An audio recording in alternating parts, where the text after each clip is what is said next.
Okay, and welcome to another prolonged episode of your father's sci-fi show, and we're your Yes, fathers.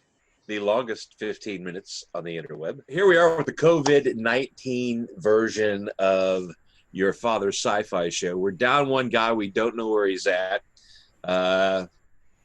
He could be drunk somewhere. Who knows? Yeah, I think today we're going to be discussing, which I guess a lot of people are. We're going to be talking Picard. We're going to be talking Doctor Who, and probably any number of things that ramble through what's left of our I'll be malt hops and bong resin filled brains. I'll be mostly listening and asking questions because I haven't watched either of these two programs that Scott has mentioned. Right. Well, I haven't. I've got one. I'm down. I actually didn't get a chance to watch the latest episode of Picard because I was online all day playing Dark Souls 3. You got to prioritize. Yeah, but Keep it up yeah, I was supposed to do some other stuff today too, but I didn't get to that.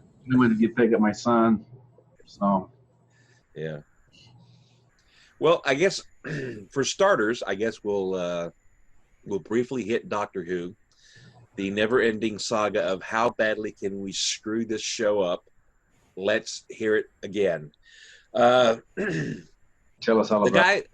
The guy running the show is a guy named Chibnall, and Chibnall is not making a lot of fans of the fans. That's a sad thing because he's kind of gone off on his own tangent, and I'll touch base back with him before. I think one of the big problems, though, that I was made aware of, and I was astounded when I heard it, was that Jodie Whittaker, who is the 13th Doctor. Number. Yeah, lucky number, 13th number. Well, and I'll say the 13th Doctor, and I'll explain that later because you don't know what the hell I'm talking about. For those of you who don't know what's going on. Well, in case you've been in a coma or self-quarantined without the internet. I used to watch Doctor Who back in the 70s and 80s when it was on PBS. When it was yeah. Guy with that was Tom Baker. Tom Baker. He's pretty much Doctor Who, and I watched it. And I guess he was just going around time traveling and saving English people for the most part. Yeah, saving all 12 English actors at one point or another. But Jodie did a thing that I've never known a person that was given the nod to do the Doctor. They generally, if they're not a fan of the show, they will sit down and they will watch some of the episodes. They'll watch a collection. Reference. Right, as a reference. You know, I was shocked to find out that Jodie Whittaker did not do that. Well, and her excuse was, why bother? Of course not. So I'm like, well, okay, well, there you go. So I'm sorry. Chibnall is the showrunner now. The last couple of shows, they've completely and absolutely abandoned what a lot of people refer to as canon. And that's why I said, pardon me while I wipe my nose here. My nose is running. It's not COVID-19. Is it? Could be allergies. Could be allergies. Well, there's this orangish green film over everything. It's the South. So, but what Chibnall did was he went back and he completely rewrote the actual origin of Doctor Who and how Doctor Who became Doctor Who and how the Time Lords became the Time Lords, and he just completely rebooted it.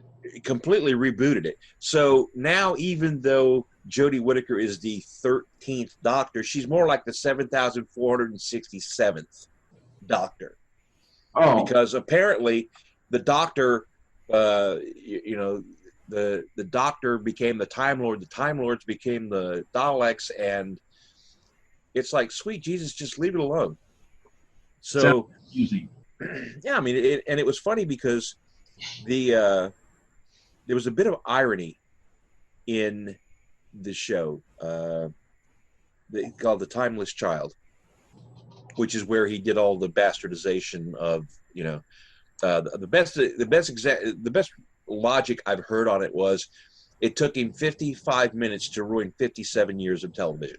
Yeah, about And create anything. He just left with the option to destroy. So right, yeah, and in the episode they find the timeless child, which is the doctor supposedly. This and kind of strange Eddie Murphy movie. And the mother, the child's mother finds out that it regenerates. So the child's mother kills the child over and over and over and over and over again. And protective services get involved in this? Not at all, apparently. But then it was okay because they covered that social faux pas by the mother regenerating into a male. So now it was the dad that did all this horrendous stuff to the child. But pretty much, well, it's like this. Here's canon. Here's history. Here's 57 years of Doctor Who. Yeah, it's thrown away. There you go. That's your update on Doctor Who. I just have one question, though. Sure. Does she do anything unsavory with the sonic screwdriver? No, not that I'm aware of. And that was actually a question that I had at the beginning of it, because they no longer do the Christmas specials. I mean, Christmas specials have been around forever. They don't do them anymore. Now they do the holiday special, or they do the end of the year special. I forget what they call it, but they certainly don't call it the Christmas special. In one of the episodes called Day of the Doctors, you had the War Doctor, played by the late great John Hurt. You had Matt Smith's doctor. You had David Tennant's doctor, and they were all working on a problem, and they were discussing the sonic screwdriver. The sonic screwdriver, even though the casing changes from doctor to doctor, it is actually the same device. Mm-hmm. Great, terrific. I like the TARDIS. Jodie lost hers, so built her own. So right off the bat, it is not the same thing. I had a problem with that, but I kind of reserved it because it was like, well, I don't know what we're going to do. I don't know how they're planning on doing this. Well, she was separated. The TARDIS literally threw her out, which I was not surprised to see. But then when she found the TARDIS was no longer blue. The TARDIS is kind of green. So at that point, I was like, well, how much more of this are we going to go? And then we went through the self-serving, sanctimonious scripts that were all nothing more than virtue signaling. And that was atrocious enough. And they've just really gotten worse and worse and worse as Chibnall is just slowly chipped away. And finally, with this last few shows, just kind of completely went, I am curious, though. We don't care. It's our show, Do they have any virtue to signal? See, and then you go back to the thing is that, and you got to have virtue to signal it. You do have to have virtue to signal it, or you can have a fake virtue. You can just pretend. Yeah, I mean, it's one thing to sit there and say, we should be good stewards of the planet. We shouldn't, we should. Most people want to be. This, that, and the other. Yeah, I mean, I don't know of anybody. Honest to God, I don't know of anybody that ever goes, I want dirty air and dirty water. I've never in my life on the highway. Yeah, met anybody that wants that. But according to some people, I want to rear end them and then about beat the hell out of them. Yeah, well, you have but it's an agenda-driven issue. It's we're right, you're wrong, and we're going to tell you why you're. And the funny thing about it is, a lot of people complain to BBC about it, and BBC. England's an interesting place because apparently broadcast television, you have to pay a tax to be able to watch it. Yes, I heard that. I think I have it on the virtual saving stuff. If you have virtue, you don't have to signal it. It's just evident. Right. Right. And you just kind of live your life and go on, and people go, hey, there's something different about that person. What is it? You don't have to tell people that you're virtuous. You don't have to tell people that you're all these things. Right, exactly. But that's not how it's done. How it's done is that I'm going to tell you everything that you're doing wrong and that why you're a piece of shit human being. I just You killed know, and with this machine gun. now, I'm a nice guy. right, you know, we need a kinder, gentler machine gun hand. Now, my question in all of this, and I'm going to tie a little bit of what's going on in the world today, because everybody's like hunkered down because of the COVID-19 and this, that, and the other. And I'm really, really stumped at this one because, like, when it came to global warming, that could be solved with a tax. But nobody suggested a tax on COVID-19 to get rid of it. Yeah. And I'm a little confused. So maybe somebody, I don't know, leave a note down there in the comments to tell me how that works, because, you know, it seemed to work really well for controlling the weather. They seem to be wanting to do an anti-tax on it. I don't know. Give them money. Yeah, but anyway, circling back to what I was, the BBC pretty much well said, yeah, we've got your tax, you know, we've got your TV fee. We don't care that you don't like the show, right? Because and we're seeing that way too much in shows in general. Thank God Benny Hill came out when it did, and really, because it'd never get on the air now. With our fathers, Benny Hill, Blazing Saddles. Never gonna happen again. Never gonna happen again. Never gonna happen again. But yeah, it's really sad. Women dressed in lingerie around houses, out in yards, in public buildings. It's oh well, and then you got the worst. You got one of the worst virtue signalers at all, Jimmy Kimmel. You know, that's what I loved in British culture when I was watching. I was like, wow, look at all that. You know, or see now, you now a lot of Dukes of Hazzard as much as you like to, but you know, Daisy Dukes. You see it after 10 o'clock at night. Yeah. Well, I mean, but I mean, even if you do that, I mean, you look at Jimmy Kimmel, and now he's supposedly this, you know, he's out telling people, you know, where they're morally corrupt, and Jimmy Kimmel got his start as a comedian, and him and Adam Carolla had a TV show called The Man Show. Oh yeah. And it was like large-breasted women on trampolines. And I don't know why. I'm sorry. I don't even know why was I have no idea why I was never watching that. I don't know, but Jimmy Kimmel sucks. I guess that's, you know, and probably why. Carolla happens to be on the opposite spectrum from Jimmy Kimmel. Yep, Jimmy Kimmel, late night liberal, and Adam Carolla is very level-headed conservative on stuff. He had a really good video on. He doesn't call himself conservative, but he aligns much. But I think all these labels are shifting around. I mean, they do. Classic is a lot like conservatism is now. Classic liberalism from the 60s, I guess. Yeah.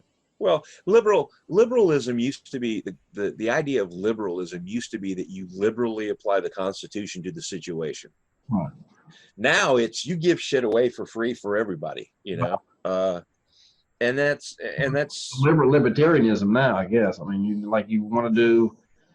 you want free speech, you want free expression, and now the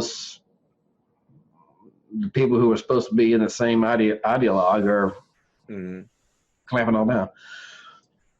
Well, I think, but there's the other side of that coin and it's one of the things that I find in my beliefs that is the test to me. I believe in free speech. I absolutely believe in free speech, and there are people out there that are like, you have free speech as long as I agree with it. If I don't agree with it, then you need to shut up. No, sorry, that's not free speech. It's not. And either everybody has it or nobody has it. There's no gray area there. True.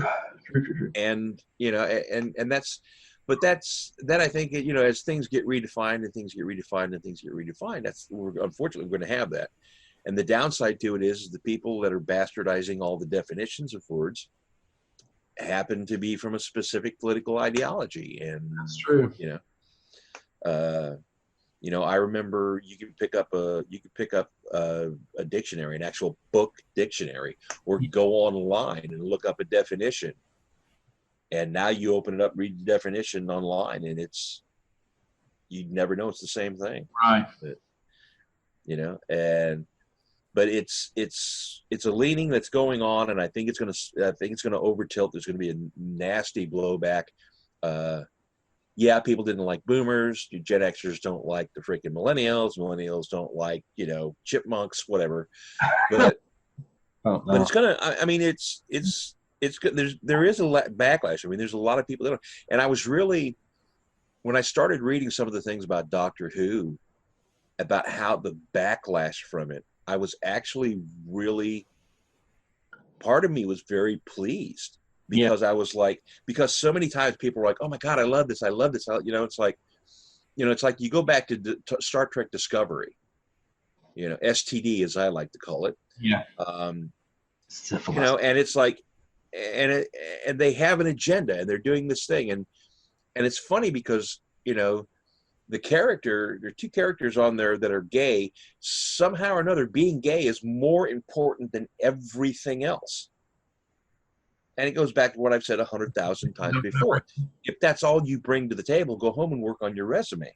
Stamets is a genius, but that's overshadowed by the fact of, gotta promote, gotta tick that little thing off in the, we've got a lesbian Batwoman, Batgirl, whatever. That's the big issue there. CW has just gone full on. Yeah, I don't like God, their shows are just they're trash now. They used to be. I think there was a time that I could actually call the CW shows cutting edge, is what they were doing. Yeah. And now they are absolute, to borrow a phrase from the Brits, absolute rubbish. Right.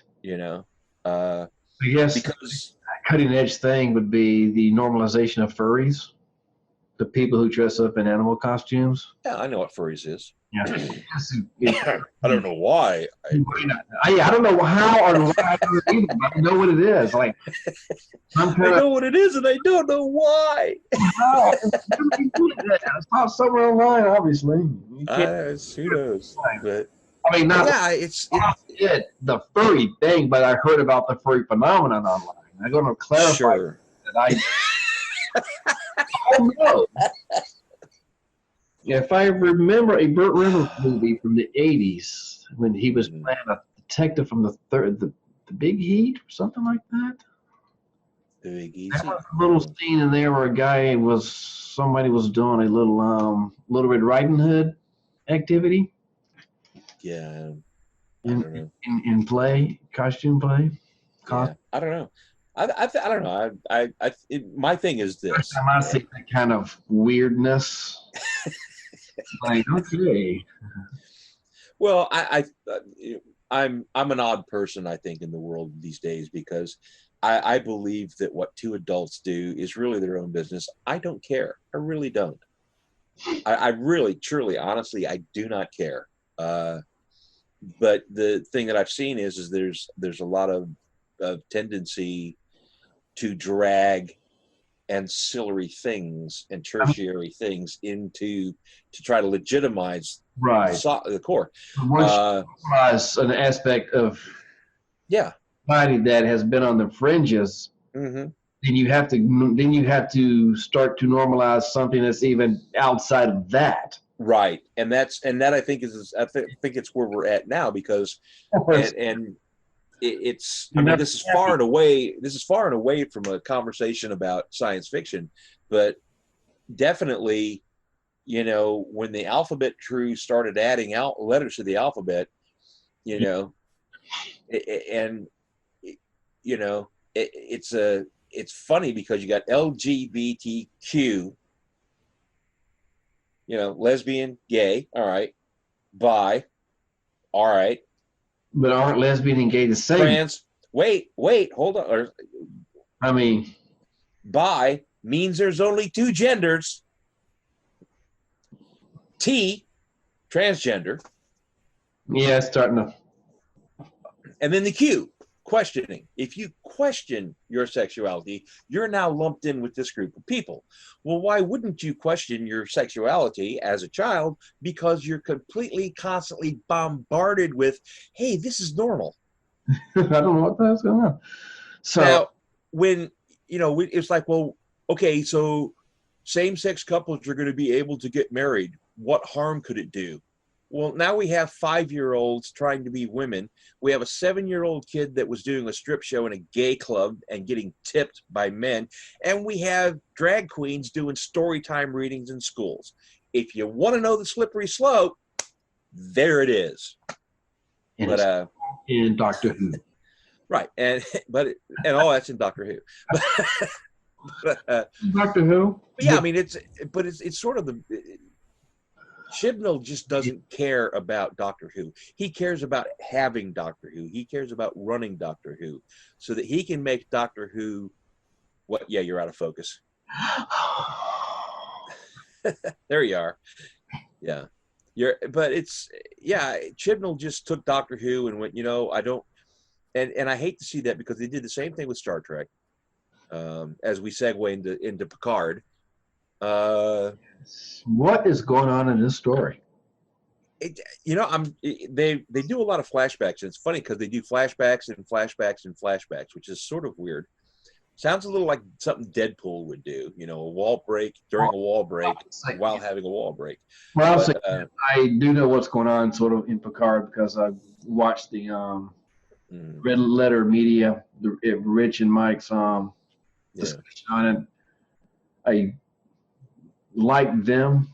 When I've watched their other reviews of movies and TV that I've seen, I'm pretty much aligned with their opinions. So I trust him to be to be a good representative of what I might think about a show if I don't see it.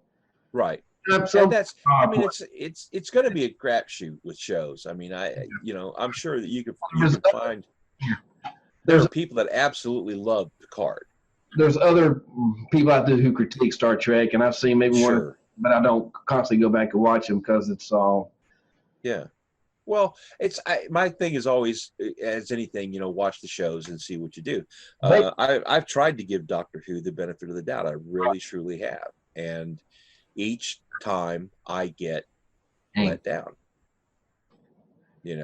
Each time you go into hopes and aspirations and they get run through a blender. Picard, the concept behind Picard seems to be that they rehash this. If you remember in the movies, The Undiscovered Country, that was the Star Trek version of what happened with Russia and Chernobyl. There's a problem coming up. We've got to save them. Do we save them? Do we not save them? Whatever. But Romulans seem to be all over the frickin' Federation, and one has to wonder in the show, because they haven't really touched it, but Picard has said on several occasions there were millions of people they were trying to save. Well, Romulan population on Romulus should have been in the billions. Yeah. And they're not talking high numbers of millions. They're talking like 30, 40 million. On the planet itself? Yeah. And it's like... Any else is just off on the colony planets and... Well, colonization would make sense, but it's... When you look at the Star Trek universe, at least the one that I remember growing up with. Yes. The Klingons were into conquest, but they were kind of... this is, we're going to take over this area. They're going to be part of the Klingon Empire. Yeah. The Romulans were kind of like, this is ours, and we don't want anybody coming near it.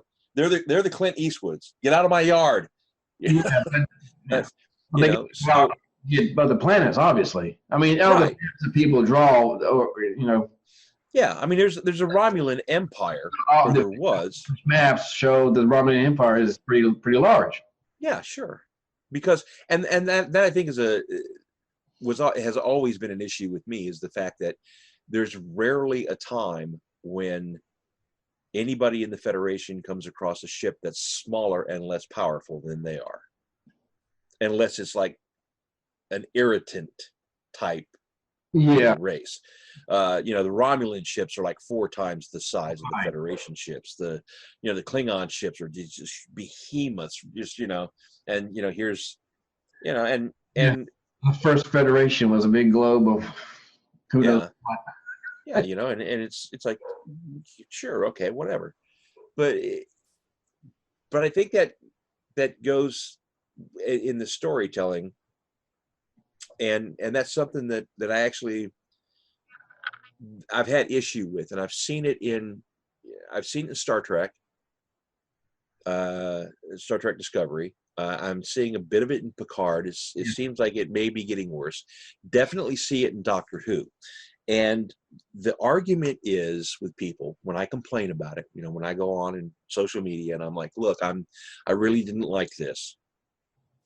I'm always given the same argument of, well, Star Trek has always been political. Okay, you're right. It has been. And I will concede the point that Star Trek has always been political.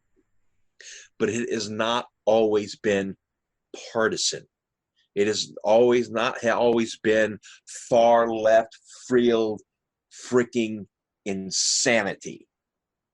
It's never been that. Now, I understand that in television, if it's an hour-long show, of course, nowadays that's changed. It used to be 44 minutes of actual airtime was in an hour-long show. So that tells you that you've got, 14 minutes of commercials. Yeah.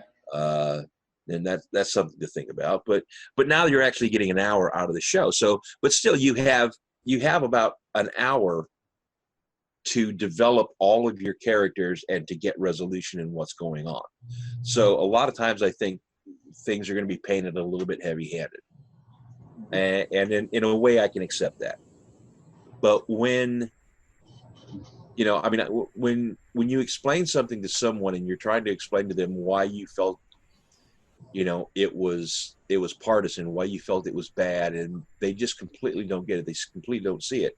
I go back to an episode of Star Trek Discovery where the Enterprise, under the command of Pike, comes in, and they're actually giving the science officer, the replacement for Spock, they're actually giving him shit. They're actually treating him like garbage.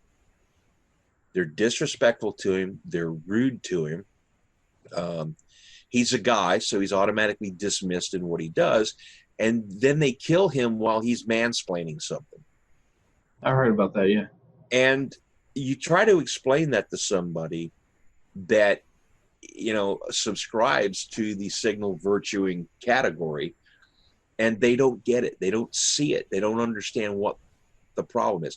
He wasn't mansplaining. Really? I guarantee you that's where they wrote where they can write it. I'm weighing on this as well, because I can remember watching TOS as a child and all the way up to Enterprise. Sure. They were political, but they brought out as much information about the issue from both points of view, and it's usually an alien species that was the counterpoint to to the crew of the space, to the Enterprise, Voyager, whatever. So and that's that way. And at the end of the show, they let you decide how you thought about the issue, but now they're telling you how you think about it. Right. They're telling you this is why you should feel this way. Think about it. Make up your mind.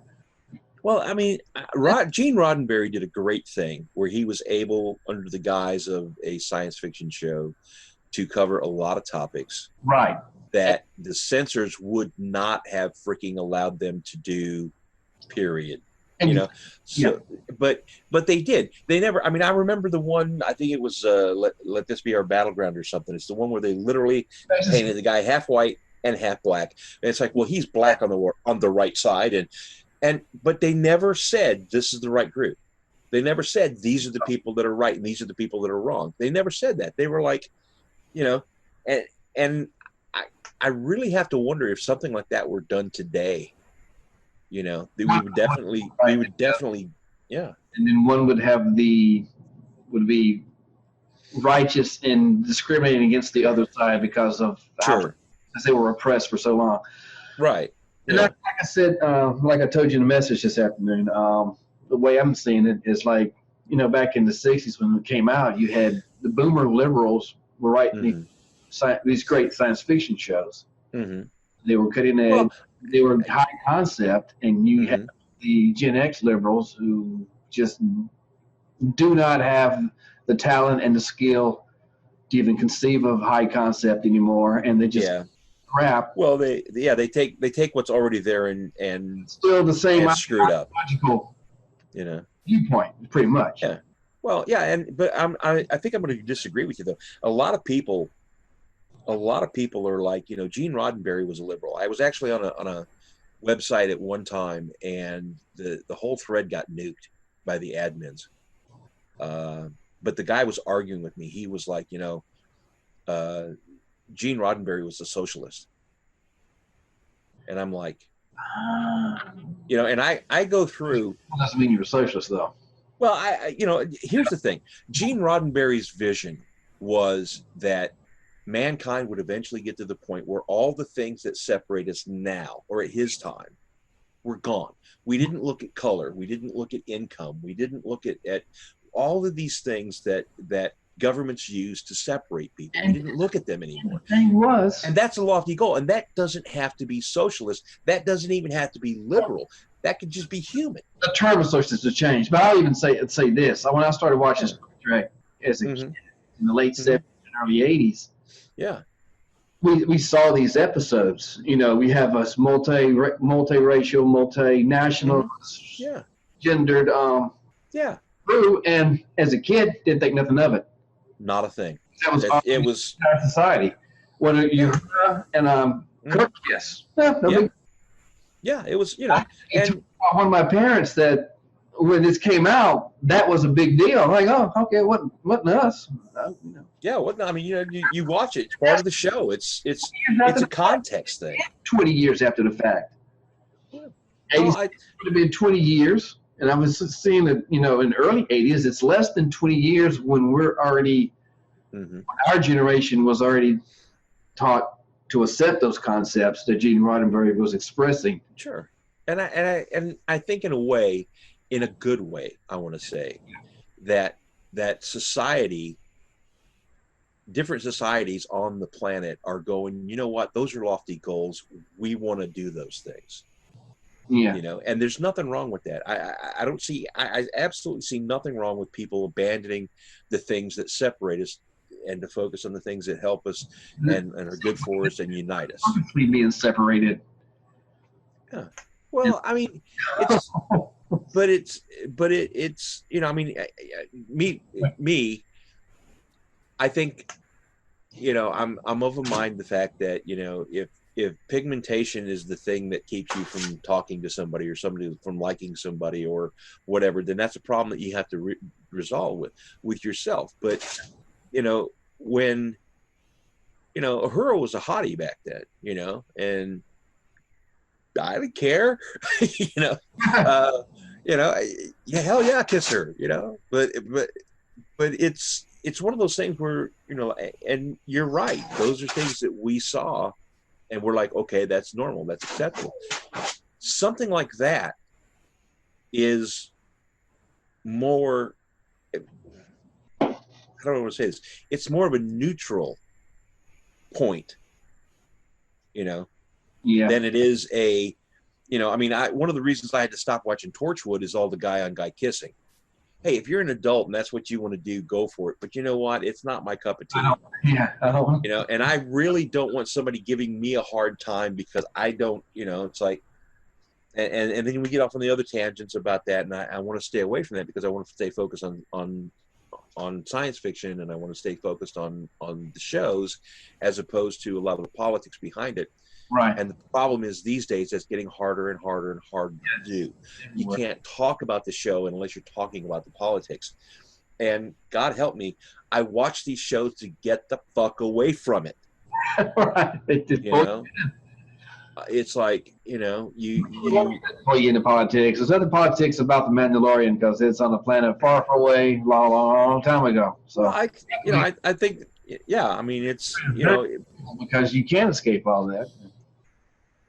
I think that I think there's something about the Mandalorian that I actually like, and I think it probably had to do with the fact that here this guy is. He's essentially, let's call a spade a spade. He's a hired killer. He goes out and he tracks people down. And he doesn't care. He goes and he gets them. He gets him. He does his thing, and then it's like. Then he asks him, if you want to relate it that way, if you've ever seen the first Transporter movie. Yeah. Yeah, don't open the package. Transporter movie was pretty good. Transporter. Don't open the package. You open the package. It's like, yeah, open the package. Damn it! Now we got all this problem. But yeah, I mean, I think that I that's my issue now, is that it's not just. It's hard to when they present something. Well, now it's preachy. Now it's with an agenda. Now it's with, it's not just going. And it was bad enough, when in Doctor Who, when David Tennant's doctor was like, what happened to this planet? Oh, this climate change, blah blah blah blah blah. And there's a difference between that and, a 52.5-minute assault on, conservatives.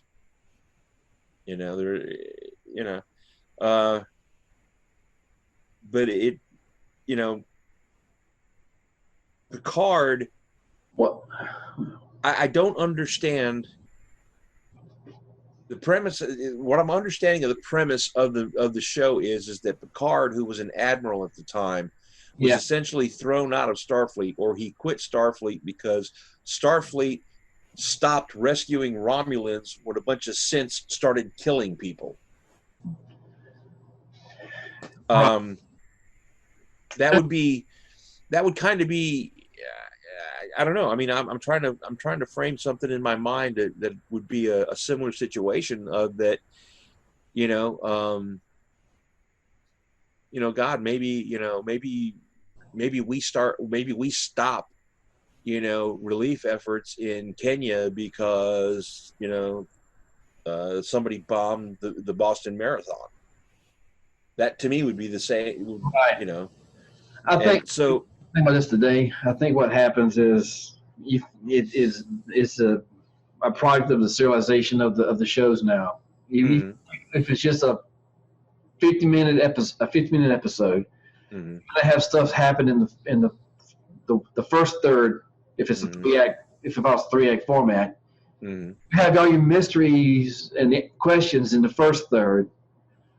Then things start to get a little bit more explained in the second third, and and by the end of the second third, you understand what's going on. Then there's a resolution in the final third.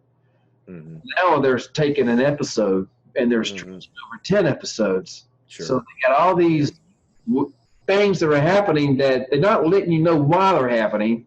Right. Watching episode by episode, you go, well, what the hell are they thinking? What are you doing? This makes any sense?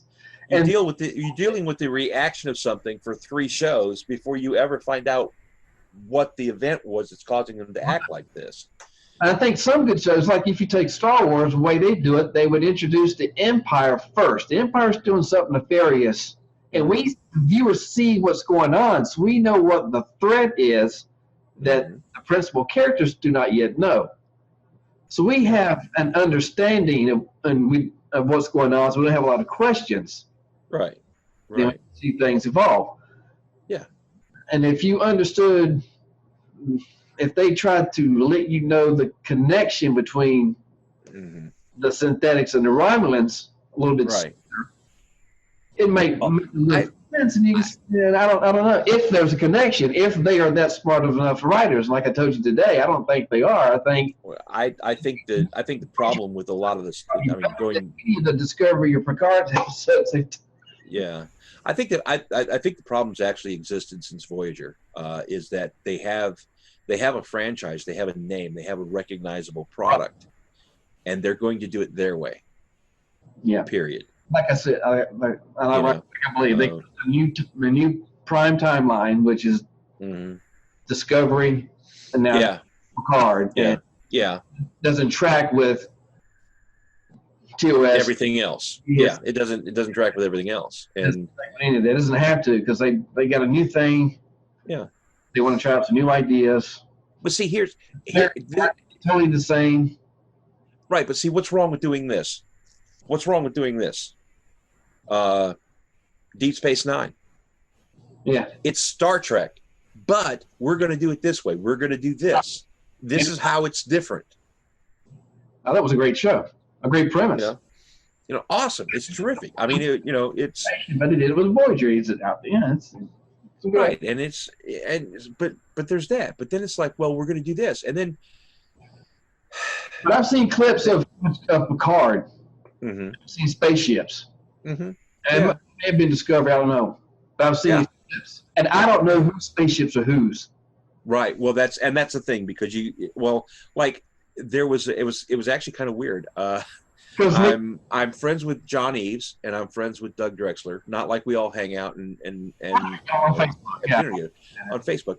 And I actually had John send me something at one time. I want to get something together for him and send it to him. But there was a fleet of ships in the last episode that I watched. I haven't watched the most recent episode of Picard yet. But there was a fleet of ships in that, and people were like sending messages to John on his Facebook page going, are these yours? Did you design these? Did you do this? How big are they? How many people do they hold? How many ships? How many people does the ship hold? What size is compared to? They're asking all these questions, and it's like, I don't know. And I'm like, yeah, okay. But I mean, good questions, valid questions, but it's there's visual clues that tell you these ships belong to the Federation. These ships belong to the Romulans. These are the Klingons. These are Cardassians. They all have their own design elements that you can see immediately and recognize what. And I look at those. I'm thinking, well, that looks almost like an F-23. Why has it got these fins on these verticals? What is that? Whose ship is that? I think it goes back to something that you and I look at when we see a lot of these things. Is that we both have an Air Force background. Right. So when we look at something, we are going, okay, is that a stable platform? Is that this? Right. And there's, in space, there is no air friction. So the aerodynamics of an aircraft is irrelevant in space. That's why I love the Borg cube. It's a square. Boom, there it is. Go. It's all it needs to be. We need to go this direction. Okay, but you see it in TV. You even see it in Star Wars, where you got this ship and it's flying in space, and like the surfaces move and the aircraft moves. Yeah, I mean, no, it's great theater. It's great. It's really wonderful. It's eye candy, but it doesn't work that way, And I've been on enough flights overseas and altitude and know the general ambient noise that's in a aircraft. And I watched, oh my God, what was it? It was wasn't even a science fiction movie. It was I think it was Harrison Ford's Air Force One or something. And they had this super quiet drill that they're going to drill a hole through the floor and stick a camera up, and it had to be really, really quiet because otherwise the terrorists would hear it. I'm going, if they fucking hear that drill, more power to them. Because you could use a regular drill. You're not going to hear it. Yeah, you can. Hell, dude, depending on how much you use, you could use C4 and they wouldn't hear it, okay? Maybe think it was just part of the aircraft system. Something was running. Really? Be one of them. But I mean, should have been in there. Picard's sort of been vague in their storytelling, and I'm torn between whether that's a good idea, a good storytelling idea, or whether they just haven't figured it out yet. We don't know. We got this idea. We're gonna have Picard, and the Romulans are the good guys now, and synthetics are illegal because they kill people. Okay, why did that happen? I don't know. That's what I get tired. when I learned that, I was really turned off because the rise of the machines has been done to death by so many properties, but really it belongs to Battlestar Galactica. That's well, if I had to say there was one thing about Galactica that I was let down about, was right in the middle of it all, and right in the middle of the Cylons trying to wipe out the humans, they went, wait, hold on, we're wrong, sorry. What do you mean you're wrong?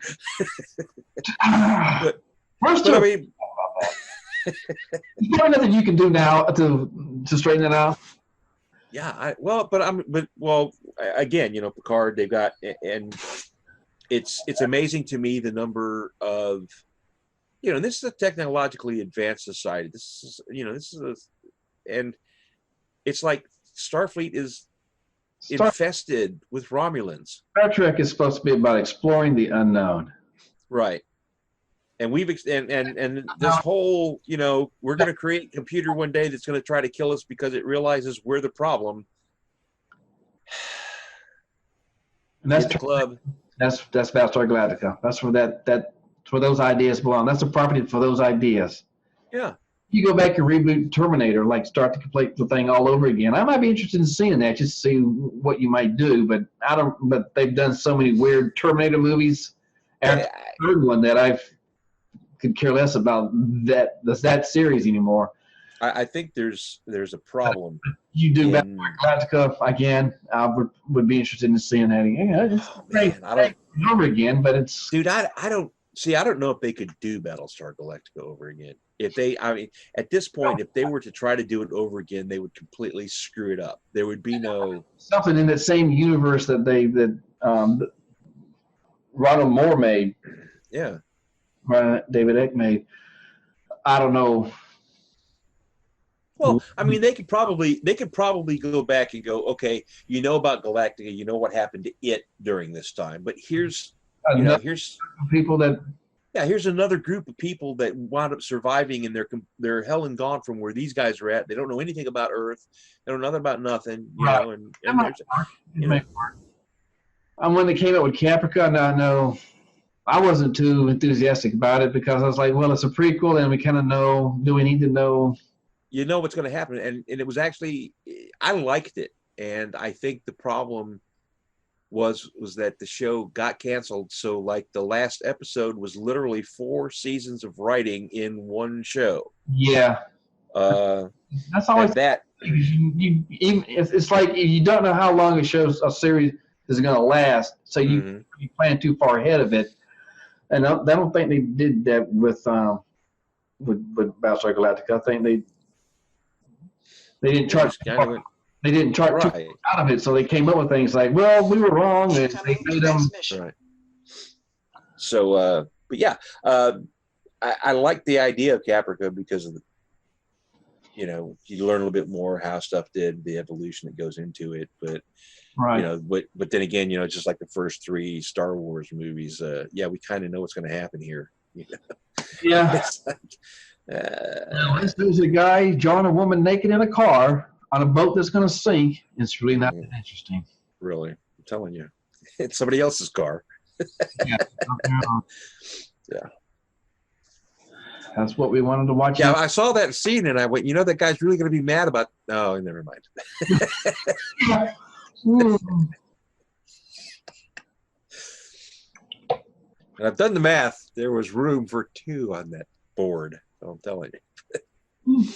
But I think that that prequels are kind of like if there's a lot of the backstory that's known, that's one thing. But sequels, prequels, reboots create so many freaking holes in the stories. And it just means that you don't have enough trust in the general audience to try something new. Well, I think it's yeah. I'm gonna go with it. I don't know if blaming the audience is the thing. I think you can really directly put it on this. What's the producer? I think we do. We try this new stuff, and no one's ever heard of it before, but it might fail. But if we do this, everybody loves this. Yeah, let's do this. Let's let's go to the Star Wars cow and milk it some more. I mean, I like the reboot of Battlestar Galactica. I mean, I liked the original as a child, and I like the new version. I mean, there was things for. Well, when you talk to Glenn Larson, when you read the interviews he did with that, I'm not to let my 15-year-old son watch the reboot of Battlestar Galactica yet. But. Right. Well, I mean, when the people that worked on the show originally, wind up being the same people that are working on the reboot, that was good because they said this is what we wanted to do back then. Yeah, and that's awesome. My big headache, my big heartache has always been, to me, that in the Star Trek genre, Rick Berman bastardized everything that Gene Roddenberry did. So a lot, when Gene died and Berman took over, a lot of the stuff that was being done wasn't stuff that Roddenberry had in mind. Right. And then, of course, you get later and later and later and later. And, then you have, STD and now Picard, where, yeah, we're going to, and I'm sorry. And I haven't seen any interviews that Patrick Stewart has done, but I saw the movie, the last one, The Wolverine, where he gets killed. The little girl running around killing people. I didn't see it, but I know what you're talking about. Yeah, but he was like, I don't know whether he was acting or whether he was like barely holding on and barely able to do the job. And then you see him in Picard, and he's kind of in the same shape. Yes, he's supposed to be old. Yes, Patrick Stewart is old. But I have to wonder, how much of that is acting, how much of that is him. So it's not like he's an action hero. He's really not. He never really was. He was a cerebral guy in Next Generation. He was obviously more of a cerebral guy in X-Men. But so all the other characters get to pull up the slack. Yeah. And there's some writing stuff in there. There's some he's got a female and a male Romulan that are like his caretakers. Yes. His butlers, his maid, but they're like Tal Shiar. Right. Now, I don't know about you. I can only rely on, when I was in the military, would an admiral be allowed to have 2 KGB agents as his personal valets? Right. Would he be able to have 2, like in the after the wall fell in the 90s? Yeah. Kind of collapse. Yeah. It would be weird, wouldn't it? Well, I mean, and don't get me wrong, they seem like really nice people, but I'm sorry, they know a hell of a lot about the Tal Shiar. They know a hell of a lot about some other super secret Romulan organizations. Well, they give information too. Well, right, exactly, but Picard is your Picard. He's not Picard. They put suggestions in your mind. Yeah, really. I mean, they've got, and it's funny because they have they're on a ship, but they've basically, I guess holodeck technology is like in everything now. So his room on the ship is identical to his house. Right. Now I kind of had that idea too, that that's where it would go. I'm kind of liking that idea.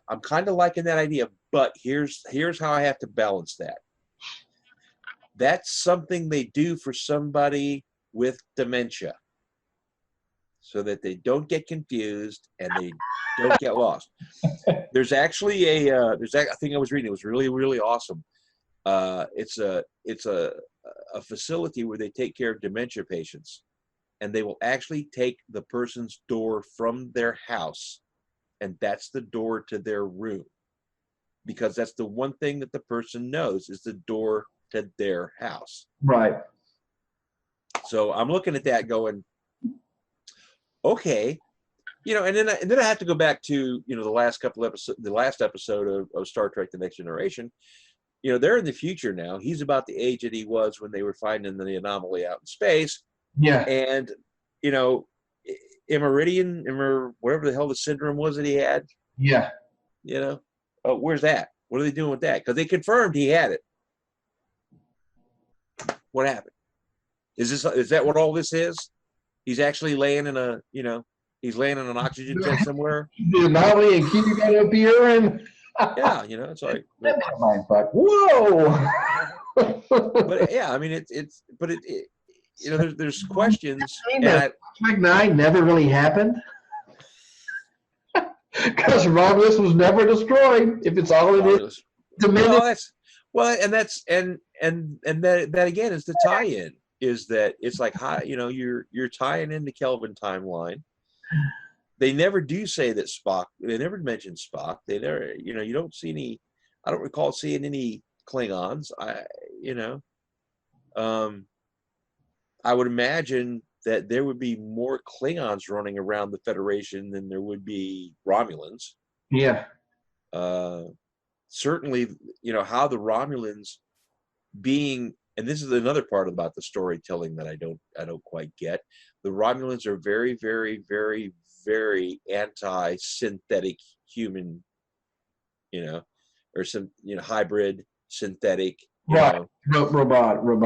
And they're in charge of the Borg cube. They're in charge of removing the process, from converting the Borg back into people, and how does that work? I mean, isn't that a lot like, I don't know, wouldn't that be a lot like a very radical anti-gun person being in charge of the NRA? Yeah. Well, you just destroyed the Borg cube? Yeah, and then Seven and Nine's back on there again, and she's, she was doing a thing, and then it's like, and everybody's like, oh my God, is she a Borg queen? And because she hooked herself up to the Borg and tried to wake up the Borg to save them.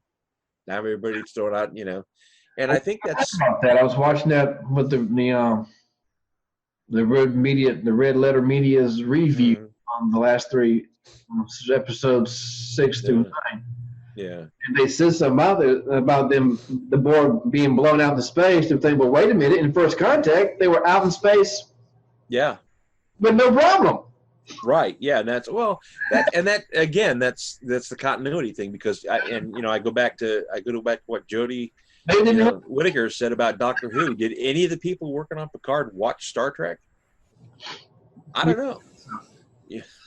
As those guys, as Rich and as Mike and Rich brought up, in the Next Generation, Geordi had a bigger a larger friendship with Data than Picard ever did.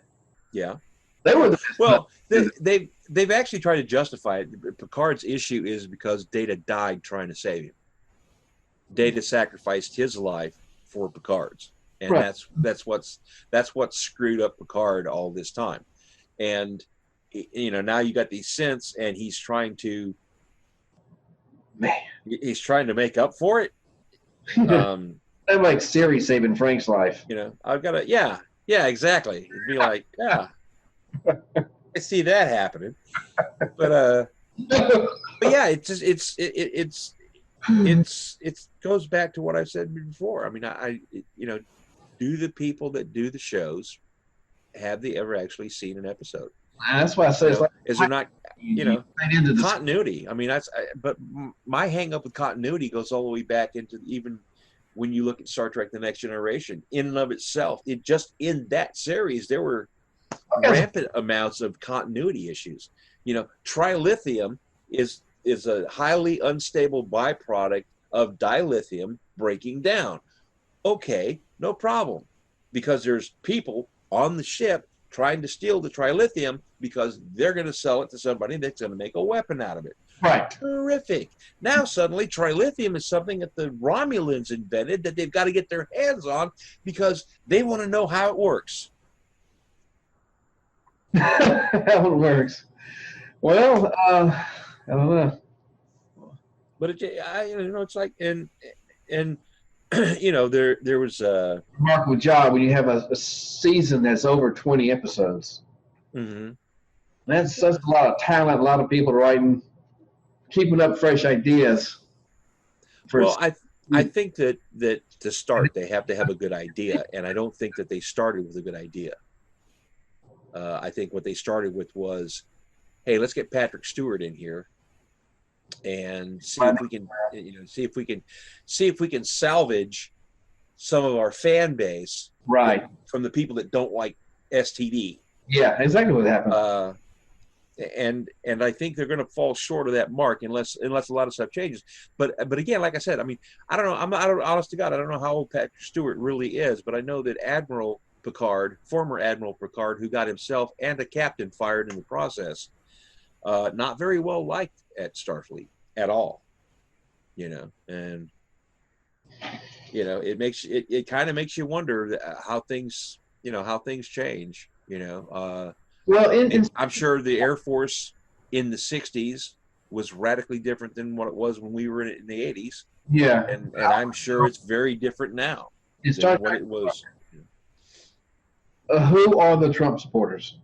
Yeah. Well, in the show? Yeah. I don't think there are any. No, but they were supposed I don't see to sort of to discuss, the Trump thing and the Brexit thing. So how are they doing that? I think if they've handled it very, very well, because I haven't noticed it. Maybe they. But overall, you get a sense when you watch the show. Picard's got a visitor pass. He walks up to the thing. He tells the guy he's there, and the guy's like, "Well, what's your name?" And Picard's like, he's got this look on his face like, "What do you mean? Who am I? I got a pass." Yeah. Well, they gave him a pass, after he told him his name. Oh yeah. He tells him his name, and the guy's like, "Okay, here you are," And then he's like trying to tell him who he is, and the guy's like, "Yeah, no problem. Yeah, it's here," But then, like, he goes in and he's talking to an admiral, and he's like, "I want this, I want this, I want this, I want this." And she basically says, "Get the fuck out of here." And oddly enough, later on in the show, she actually literally tells him to shut the fuck up. Yeah, I saw those clips. It's like, yeah, okay, I can do that. That's got to make you feel good. Look at the red letter media, the written, reviews. Well, I do like the way that it's written. It does a little bit of fan service, like, we see that Riker and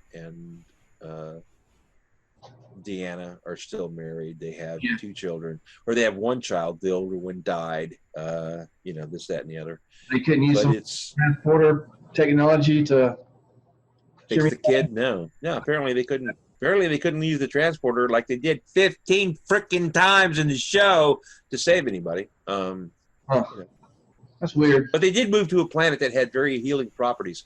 Healing properties were so awesome, you could plant something and it would grow healthy and never, get bugs and stuff. I don't know. It's like, yeah, sure, whatever.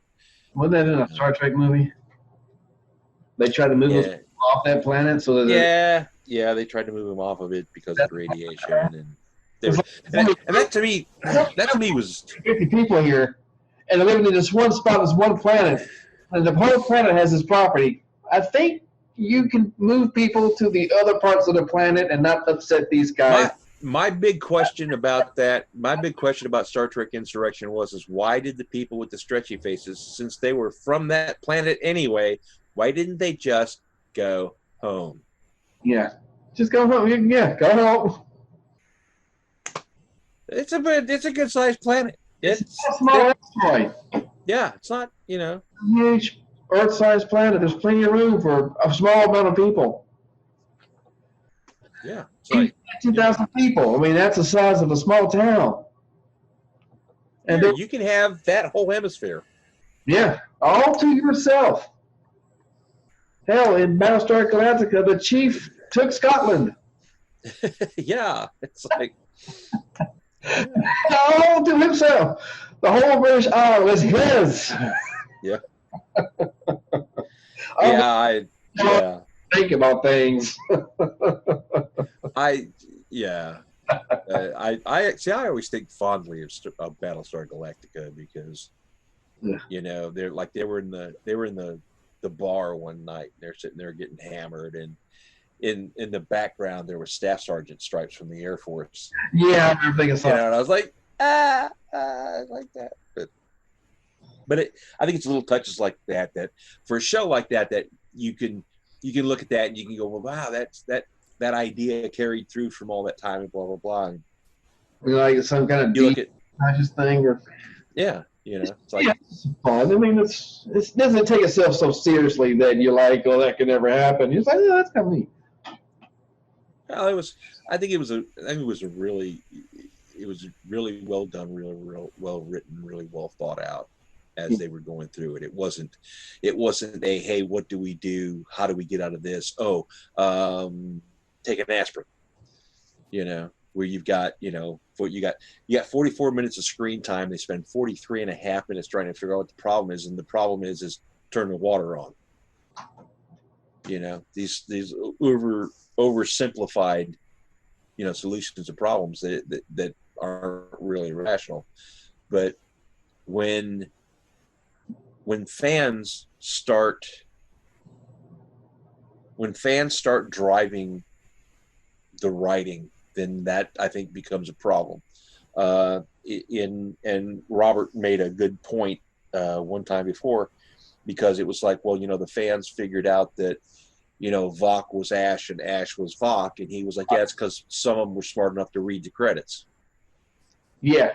It's like, yeah, so it wasn't like a big deep mystery, but you'd be amazed at how many people miss it. But yeah, even when 7 of 9 hooked herself up to try to save the Borg, and again, that was another plot hole that I looked at and I saw it and I went, well, okay, they blew him out into space, so what? She was trying to save him. She hooked up, and she was like, and she was afraid in the moment. She was afraid when she hooked herself back up, she wouldn't want to disconnect, and it was the desperation of it. And that really was actually a pretty good scene in it. But then the Romulans blew all the Borg out into space, and it's like, yeah. And I'm like, I'm literally waiting for them to like start moving back toward the ship, something. Because we know from they can stay in, they can live in space. They can live in space. Don't know what the problem is, but maybe they could maneuver. I don't know. Even they have the kind of tech to do that. I don't know. See, and that's adapt. Hey, you're in space. You better freaking adapt real quick now. But it's I don't know. It is a saying that an unbeatable foe you could have on Star Trek, and then they slowly began to make that not so. Yeah. Well, scary, and now they're not scary at all. I don't know if scary is the word you're looking for, but I know that there's an old expression from the television show Happy Days, jumping the shark, and a lot of shows jump the shark very early in the thing. And when you go back and you look at something, even though it's not science fiction, but you look at a show like Happy Days, and Arthur Fonzarelli, who was a biker, was this big scary character, and by the time it was over, they had really, Oh yeah, Fonzie. It's like got rid of the leather jacket. He was as a person. Well, yeah, he grew as a person, yeah, but I think that the person that he became in the television show was absolutely nothing like what an actual biker in the 50s would have grown up to, would have turned out to be like. Yeah. And that's not saying that the Cunninghams didn't influence him and affect him and were proxy parents for him, but I just don't see some of the stuff happening that happened. And, so trying to be cool, I'm going to jump a shark on skis and I'm going to wear my leather jacket while I'm doing it. Yeah.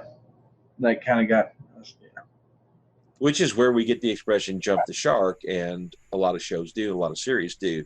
I'm looking very forward to seeing season 2 of The Mandalorian.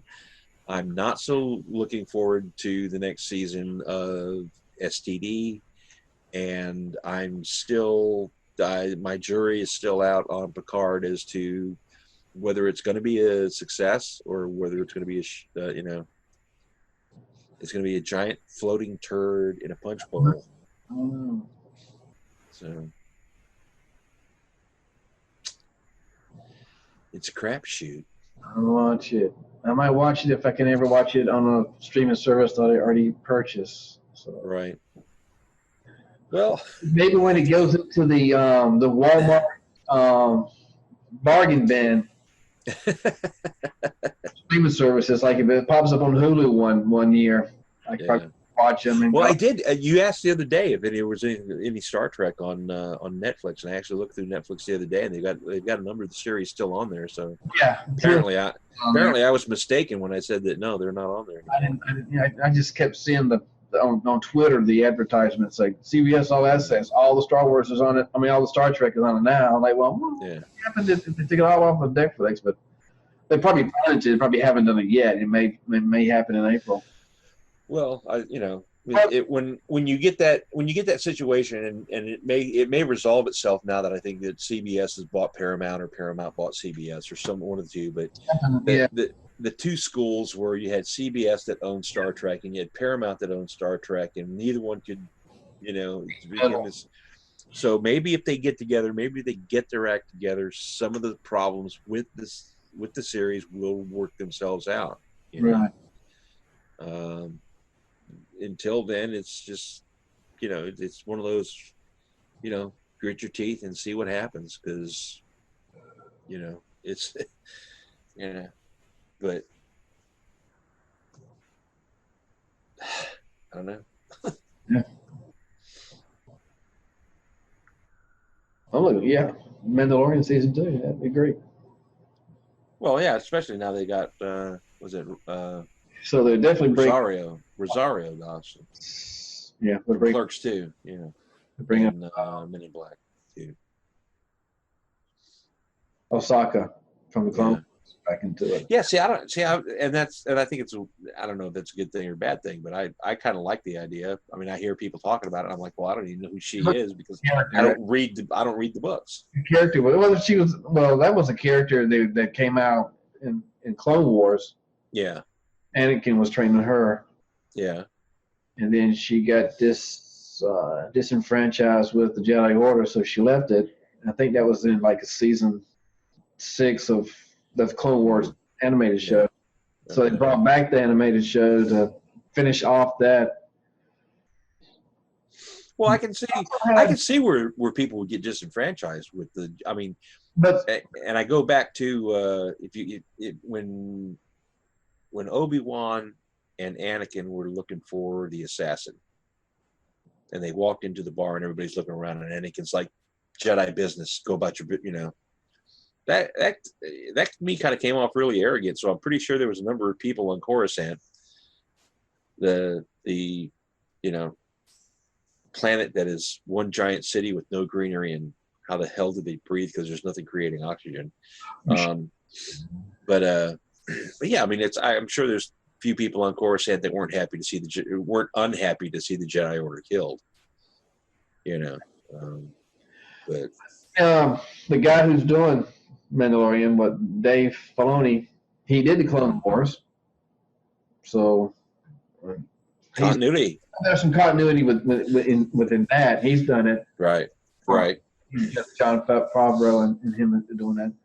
He also did Rebels, which I had never seen until a couple of months ago when I started watching it, and I was pleasantly surprised by how good it was. Yeah.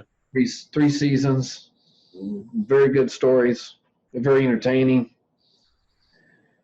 Anyway, again, it's a Dave Filoni, or however you say his name. Yeah. I don't know. Admittedly, I haven't seen him. I'm one of those. I don't know, probably 90% of the population that I watch the movies. Yeah. And that's it. I don't read the books. I don't read the comic books. I don't read the, expanded universe. I don't read any of that stuff. So So some of the stuff's like completely irrelevant, and people are getting all like fanboy. Oh, this person's going to be in there. From Rebels in yeah, in Rogue One. Mm-hmm. So they tied that into the larger story. That was nice. You yawning? Stop yawning! You're making me yawn. I didn't really yawn. So we kind of cool to see where that goes. Yeah. There's a thing about this I wanted to touch on too about the Jedi healing powers, because there's some people who are like, well, that never came up before in the original series and whatnot. And I don't know. I would like to say maybe it did, but you just didn't notice it. You have Luke Skywalker getting attacked by the Tusken Raiders. Yeah. Now you see him get hit. I don't know if you see him get hit, but he's getting attacked. And right. The ground is unconscious. Right. Mark Kenobi leans over and puts his hand on his head. Yeah. Well, he's unconscious. Obviously, he was rendered unconscious by a blow to the head, because you aren't rendered unconscious by being hit in the shoulder with a big heavy stick. Maybe he just fainted because it was so scary. And so he got hit in the head, and he was given a concussion. Sure, yeah. From a concussion, from what I understand by doing research, because if you want to write and you want to write accurately, you got to research and go, well, how? Imagine that. He wasn't. Are you listening? Did you hear that, Hollywood? He wasn't confused. You have to freaking do your homework. When we woke up, he was lucid. Mm-hmm. He wasn't confused, like, oh, what the hell just happened? He woke up like, oh, and so obviously his concussion, which he had to have had because he took a blow to the head because he was unconscious, and before that, there was an animal about to attack him. Yeah. So Obi-Wan Kenobi put his hands on his head, did some healing. Yeah. And the thing about it is, I had never even worried about that. I never even thought about that, because when I looked at it and saw it, I was like, okay, he's doing some kind of Jedi thing to heal him. Yeah, and just like that. Because it was very, And because I know you don't follow the books, but there was a book called Shadow of the Empire. I forget who wrote it. Off the top of my head, I don't feel like doing research right now because we're in the middle of the show. But it explained Darth Vader's in his meditation chamber. This happens between Empire Strikes Back and Return of the Jedi, I believe. Mm-hmm. Or it's before Star Wars, and I know it's in between two of the movies. Sure. It had to be between Empire and Strikes Back and Jedi, because he's got because the meditation chamber was shown to us in Empire Strikes Back. So you have Darth Vader in the meditation chamber, and what is he doing in the meditation chamber? He is trying to heal his burns and injuries through the Force. He's not successful, but he is attempting to do so. Right. So it is. And I would offer on that that he was unsuccessful because he was using the dark side of the Force. Most likely. And well, I mean, when the Force is explained in the original ones, it's a force literally that moves through everything. Yeah. If a Jedi can learn to attune to that, if a Jedi can learn to use that, if a Jedi can use to, that it can react to it and it can react to him, then I really don't see a reason why that a Jedi couldn't do something like that. Right. Yeah. I think the big problem with of course with the sequels is it's based on the mystery box format, which we're going to throw all kinds of question marks, and we're not going to explain anything to you, so you don't know what's going on. So we have to learn at the end of the movie the reason why she's so powerful, because she's like all the Jedi or somehow focused within her. I don't know. I'm going to wait for it to come on HBO or something and watch it. So that can explain all her life, everything. She's a daughter of a clone of Palpatine, but how would the Force be transferred to a clone? I don't really answer that kind of thing, but. Well, it depends. It depends on how you look at it. I mean, the Force was something that anybody could tap into. The Force was something that only certain people could tap into. Right. The Force was something that would rely highly upon how many midichlorians were in your bloodstream. Yeah, it's. And pick one. Throw a dart. you know. Okay. But I don't know. Yeah, you know, you can heal. Baby Yoda obviously can heal, and I don't have.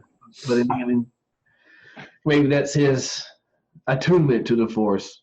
mm-hmm. I think with each person probably has a different strength. Yeah, I mean, it would be, and that would make sense because the Force then should, if it operates the way that, whatever, it should use your natural abilities and enhance them. Right. It should be able to go, okay, well, this guy's very, very telepathic. Boom, we'll boost that. Yeah. There could be people who can influence the minds of others very easily and successfly, or people who can move objects very easily and successfully without a lot of effort. Maybe they have to have more effort in other uses of the Force, but maybe one area of the Force where it's very easy for them to do these things. It's real easy to pick this chip up and throw it across the room, but how do I turn this thing on? It kills other people, but it's possible to do it. Yeah. It's not like it didn't exist in the previous examples of Star Wars. I think it was there. Vader didn't really kill his officers because they were, they were just pretending, and then they'd show up the next day with a mustache, unconscious, and then they were dragged off to wake up somewhere, he healed them after he. Yeah. he brought them close to. He killed them, and then he brought them back to life, right, as a lesson. They were demoted. Keep screwing up. I'll kill you and not bring you back. Oh. Yeah. So I got to go face him. This is probably going to be my 5th death at the hands of our Lord. Oh man. Have you seen the undercover boss thing with Kylo Ren? I had to be 2 because I saw one. There are 2 of them, and they are hilarious. That was pretty funny. But yeah, those are pretty good. And it's good that they can take a tongue-in-cheek look at their own stuff. I mean, and that's when you know that you're comfortable in your own skin. He's a pretty good actor. He's not a bad guy. Yeah. I mean, for being an ex-Marine, yeah, he's with Lena Dunham and Girls, so he's got to be a pretty good actor. Yeah, yeah. That'd be pretty tough to have to handle, I guess. If it were me, I'm not that good of an actor. I'd say no. I would look at the script and go, "There's no way I'm doing this." Nice and all, but I do have boundaries. I guess she's nice. I'm just assuming that you get to know somebody you can. I don't know.